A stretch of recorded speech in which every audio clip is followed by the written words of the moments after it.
We live in a world of violent images and violent words, but those of us in public life and the journalists who cover us should be thoughtful in response to this and try to bring down the rhetoric, which I'm afraid has become pervasive in our discussion of political issues.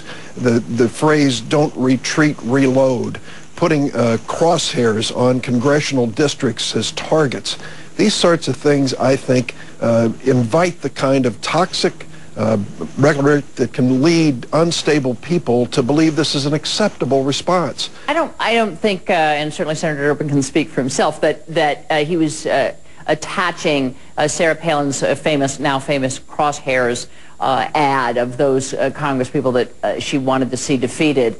With this particular, for instance, I think that the general notion is that some of this rhetoric and the talk, and so much of our talk in politics does revolve around ammunition and guns and drawing a bead and, you know, that kind of thing, that sort of stuff does lead to this type of thing, not this specific thing. Do you agree with that? Well, I'm not sure, Candy. I mean, as I said, this individual, what we know about this individual is that he read Karl Marx, he read Hitler. We know he was burning the American flag.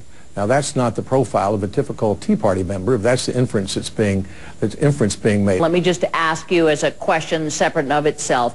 Is it over the line politically these days, given the kind of climate we're in, to be talking about or graphically showing a politician in the crosshairs or talking about taking them out? Was it over the line sort of specifically, since it's now being talked about everywhere, with Sarah Palin's web ads about people that she would like to see targeted for political defeat?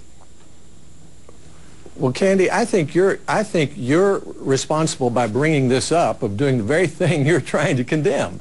I mean, you're making and implying a direct connection between Sarah Palin and what happened. No, I specifically said we need to tie it away from that. Picking out a particular incident. Well, I think the way to get away from it is for you not to be talking about it. Now, Senator Durbin did bring it up, so that's kind of why I am.